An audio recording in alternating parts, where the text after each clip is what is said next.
Tahun lalu ada live trading sambil ngabuburit di cafe trader kalau nggak salah ya. Tahun lalu ada live trading sambil ngabuburit di cafe trader kalau nggak salah ya. Jadi Adamar Vidi ini tuh sama kayak Binomo ya. Setahu saya trading itu resiko besar. Memang ada yang trading jangka panjang.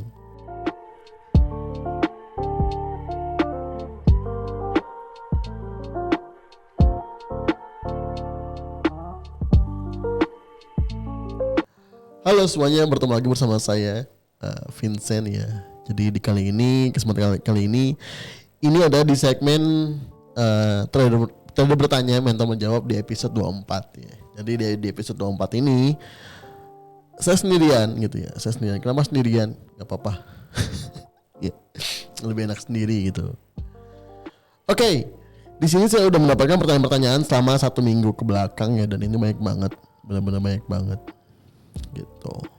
Jadi kalau misalnya kita biasanya itu pertanyaan dipilihin, ini saya milih sendiri pertanyaannya ya, karena saya baru tahu ternyata pertanyaan itu memang benar-benar banyak gitu ya.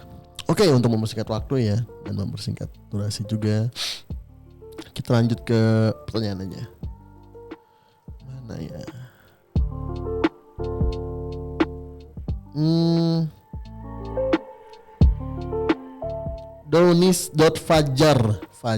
Fajarnya. Tahun lalu ada live trading sambil ngabuburit di cafe trader kalau nggak salah ya. Wow, berarti kalau misalnya ini Pak Donis ini benar-benar mengikuti ya. Untuk live trading ngabuburit itu nggak ada ya dari tahun lalu, dan biasanya dari 4 tahun ke belakang pun emang nggak ada gitu. Karena apa?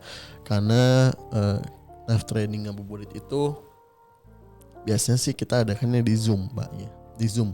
Tahun lalu juga di program Ngarit ya, ngabuburit cari profit, itu juga sama di Zoom juga ya, di jam 4 sore. Dan sekarang juga sama ada Zoom bareng mentor, dan bareng mentor juga nggak cuma mentornya Bandung doang, tapi dari Senin sampai Kamis ya. Dari Senin sampai Kamis ini tuh mentornya ganti-ganti dengan seluruh perwakilan dari tiap cabangnya gitu. Senin sampai Kamis jam 4 sore ya, untuk bulan puasa ini gitu. Kalau live trading di kantornya kita emang dari dulu sih libur dulu, di off kan dulu. Kenapa? Ya itu tadi, karena kan kita harus menjalankan tarawih juga ya, ibadah tarawih juga di jam 7 atau setelah Isya gitu loh. Dalam 2 hari ini GU Loyo Master ada gerangan apa ya, dari Agni_M. Untuk GU sendiri ya, GBP USD. Jadi kalau misalnya kita lihat GBP USD dalam 2 hari ini emang loyo banget, tapi di mana hari Jumat itu dia GU tuh melakukan penurunan cukup gila ya, cukup ekstrim dan didukung oleh bank besar. Tapi di hari Senin sampai bahkan sekarang ya, Senin sama ya, Senin juga menunjukkan turun dari Jumatnya. Tapi di hari Selasa, Rabu, Kamisnya ini aneh banget. Si GU ini benar-benar naik, tapi diisi oleh candle retail ya, candle kecil gitu loh. Candle besarnya nggak ada, candle banknya nggak ada. Dan ini biasanya adalah isinya sentimen kalau misalkan dia naik gitu. Dan kalau misalkan candlenya naik seperti ini, biasanya tuh suka ada gerakan turunan yang cukup besar. Tapi itu untuk koreksi aja, bukan untuk menunjukkan trennya gitu. Apalagi kalau kita lihat sekarang kan GU ada posisinya ada di resisten ya, membentuk double top gitu loh. Jadi GU masih bisa turun sih dalam waktu dekat ini gitu ya.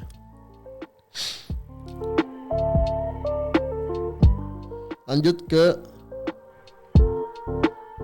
Aritra Razaka ya.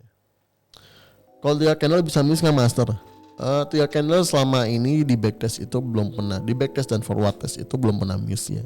Hanya saja emang nggak bisa menjamin di hari yang sama untuk clearnya gitu loh. Jadi ada beberapa juga udah diolah-olah juga kan, udah diteliti lagi bahwa roll 3 candle ini sifatnya itu seperti gap gitu ya. Jadi ketika ada roll 3 candle valid, itu dia bekerja seperti gap gitu. Jadi perlu ditutup ya, seperti gap aja perlu ditutup, tapi kan waktunya ini dia tak terbatas gitu. Nah disitulah kelemahannya. Jadi kalau misalkan yang ada ketahanan cukup, itu agak agak agresif juga. Oleh karena itu perlu memakai stop loss kalau misalkan orang yang atau trader yang nggak suka floating begitu ya.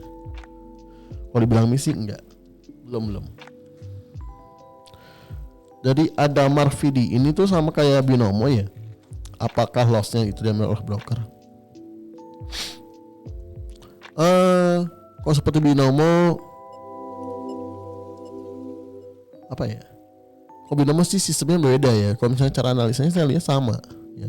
Kalau dia cari analisanya gitu, yang membedakan adalah sistem transaksinya gitu loh. Sistem transaksinya kalau binomo kan di waktu ya.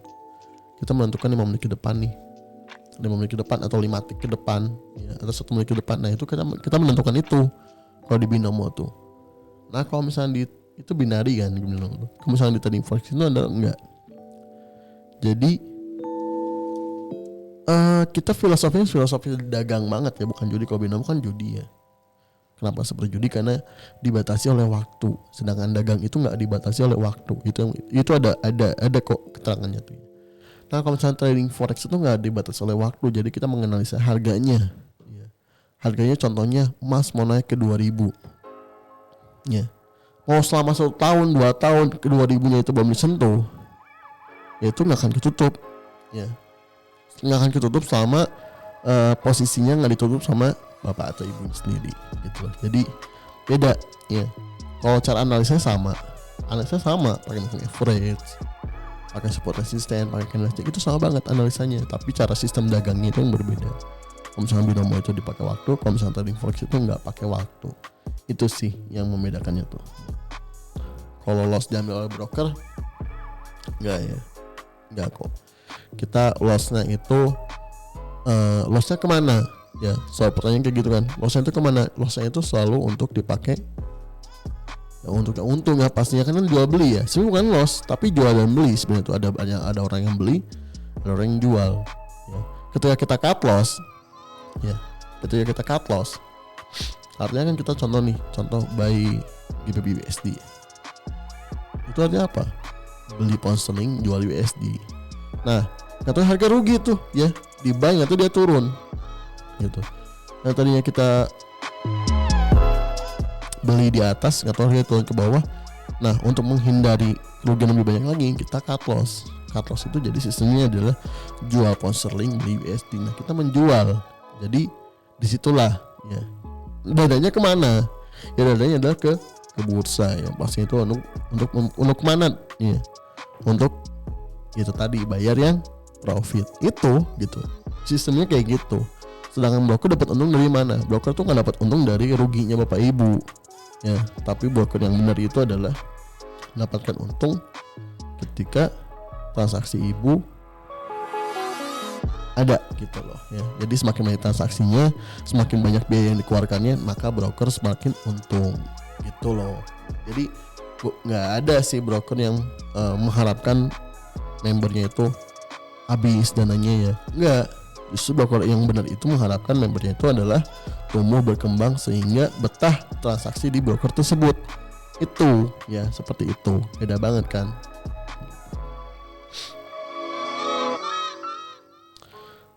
Oke, dari Rahayu Aulia _ ya. Setahu saya trading itu resiko besar. Memang ada yang trading jangka panjang. Menurut saya sih besar kecilnya itu ditentukan oleh kita sendiri sih ya. Jadi lucunya di trading itu adalah ruginya berapapun kita yang menentukan, kita yang ngatur gitu. Mau ruginya $20, $10 ya. Itu tuh kita yang ngatur. Mau ruginya 1M, 5 miliar gitu ya. Miliaran pun itu sama kita yang ngatur. Kenapa? Ya karena kita menentukan untuk menutup posisinya atau enggaknya gitu loh. Jadi resiko yang trading forex itu benar-benar dikendalikan oleh kita sendiri. Ya, jadi atas kesadaran kita sendiri sih sebetulnya tuh ya. Kalau misalkan gini, trading yang jangka panjang atau misalnya trading for living maksudnya kali ya. Kalau misalnya yang trading for living itu bisa-bisa banget ya. Seperti saya pribadi pun udah trading for living dari dulu, dari pas zaman, bahkan pas udah lulus SMA pun saya udah langsung trading. Saya nggak pernah kerja ya. Kerja pun pertama kali kerja di bidang yang bukan trading itu adalah dulu ya jadi admin gitu, jadi admin dan itu cuma 1 hari gitu. Nah pekerjaan pertama saya itu adalah di DDMax dan itu sebagai ini tadi trading analis. Jadi saya bilang bisa banget untuk trading for living. Kalau misalnya kita nggak bisa di trading for livingnya, cobalah menjalankan bisnis tradingnya. Bisnis trading itu seperti apa? Banyak kok. Bisa seperti apa namanya? Kalau dulu ada sebut money changer ya, changernya gitu. Bisa sebagai changernya, lalu bisa sebagai referralnya atau IB-nya atau yang disebut sebagai marketingnya juga boleh ya. Jadi bisnisnya itu banyak banget ya, banyak banget bisnisnya itu. Ada juga master yang sampai membuat edukasi berbayar dan itu sah-sah aja, dan itu termasuk dari bisnis tradingnya itu sendiri ya. Jadi trading for living itu nggak mesti sampai atau misalkan trading doang gitu ya, enggak gitu loh. Kita bisa menjalankan bisnisnya di segi tradingnya itu jalan sendiri. Contohnya seperti apa? Contohnya seperti saya, tradingnya jalan, bisnis tradingnya pun jalan. Nah seperti itu nggak salah dan sah-sah aja, dan itu malah membantu ibu semakin growth gitu bu ya. Tapi jangan menyesatkan ya, jangan saya menyesatkan, karena kalau misalkan kita belum terampil dalam trading, terus kita menjadi master ya, master atau mentor dengan pengetahuan yang apa adanya, wah itu sih saya rasa kurang bertanggung jawab ya bu ya. Gitu. Aldo Piero, pengen sukses di bisnis trading forex tapi belum tahu caranya, masih newbie.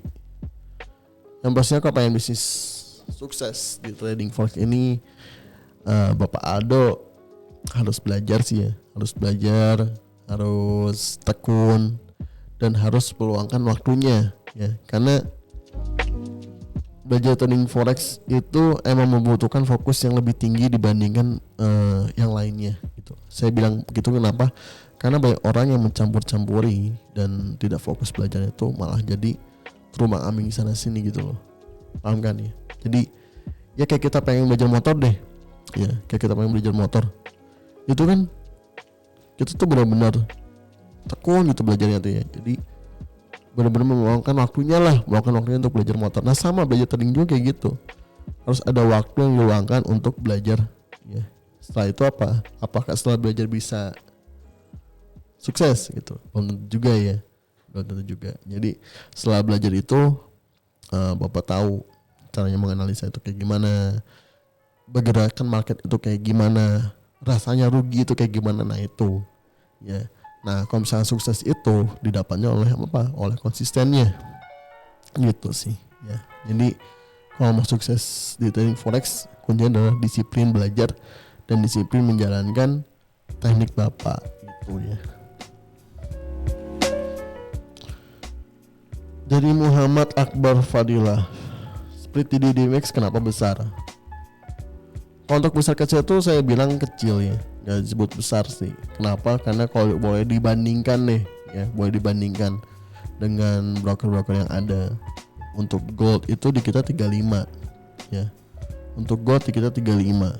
Nah mungkin boleh dibandingkan dengan broker-broker lain gitu. Ada nggak gold yang 35? Saya rasa nggak ada.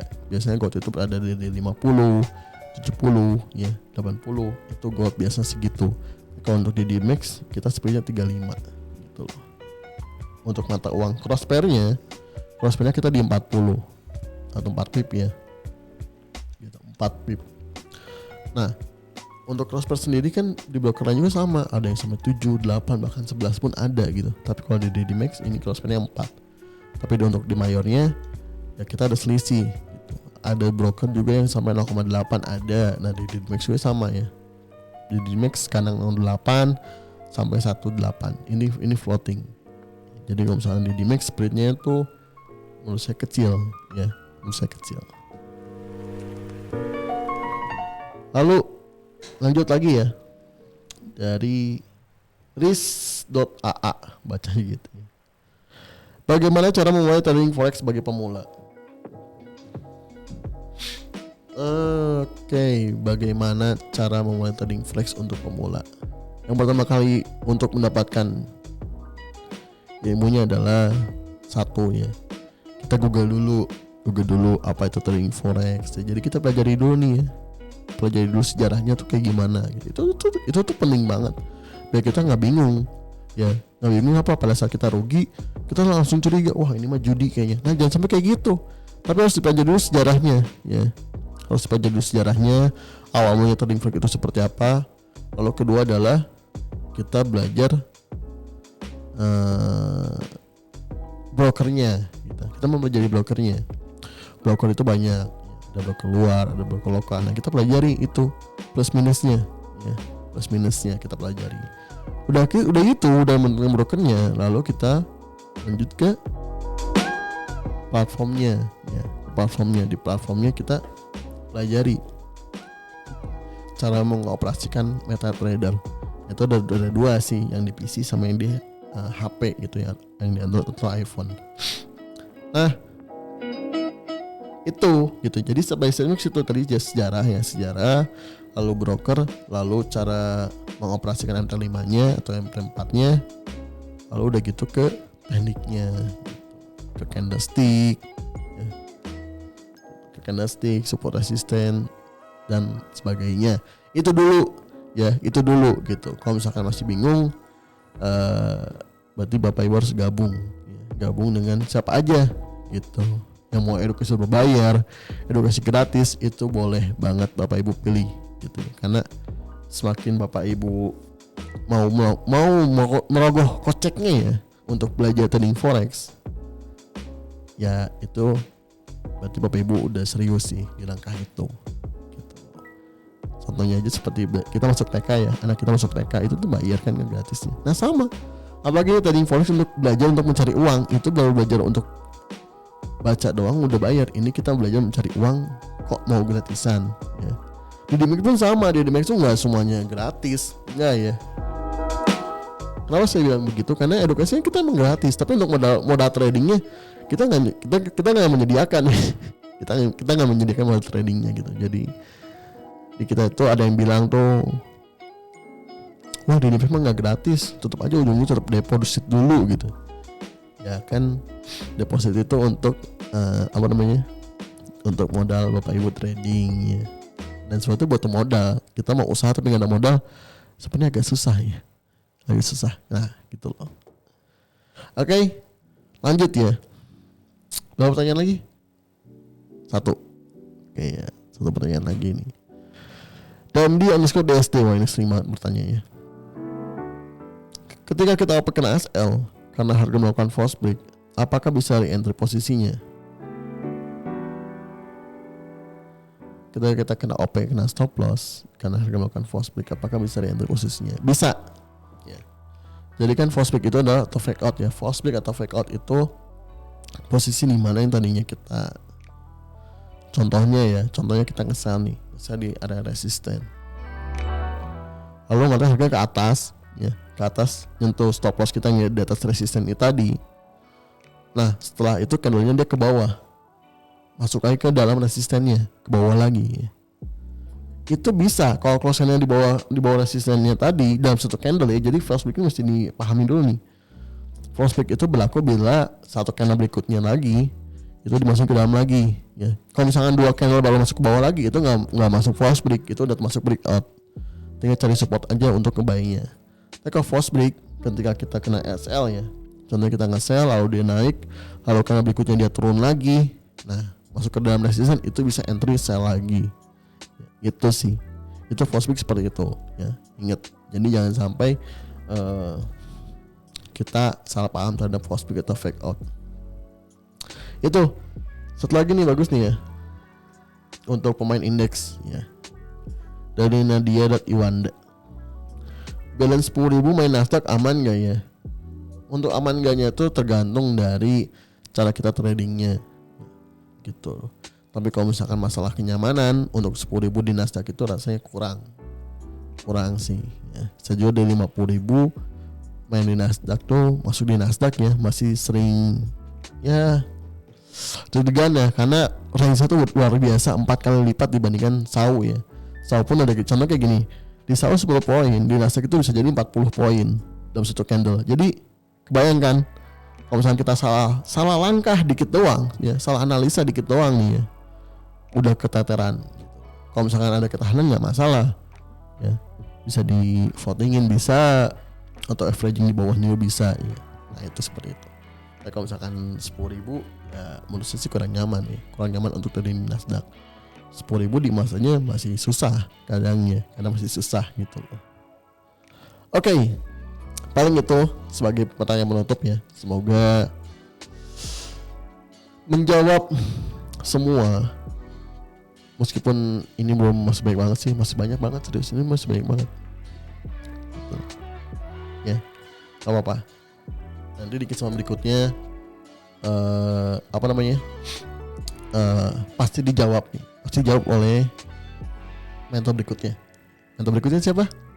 Widi ya, oleh Master Widi, nanti pasti dijawab. Jadi jangan sakit hati ya, jangan sampai wah saya udah nanya tapi nggak dijawab nih, enggak gitu. Ini karena keterbatasan durasi dan ini juga random pertanyaannya, kita pilih sesuai dengan apa yang bisa saya jawab ya. Kalau misalkan yang nggak bisa saya jawab tuh yang pertanyaan kayak analisa ya. Kalau analisa itu kan susah ya, so ini kan tapping, jadi kita nggak bisa tanya jawab analisa sekarang dijawab nggak taunya harga udah kemana gitu, takutnya seperti itu ya. Jadi bertanyalah yang Bapak Ibu kurang paham terhadap trading forex, jangan bertanya analisa gitu, karena kalau misalkan nanya analisa itu bakal di skip oleh kami gitu. Kalau nanya analisa di mana? Nanya analisa itu di live YouTube pagi ya.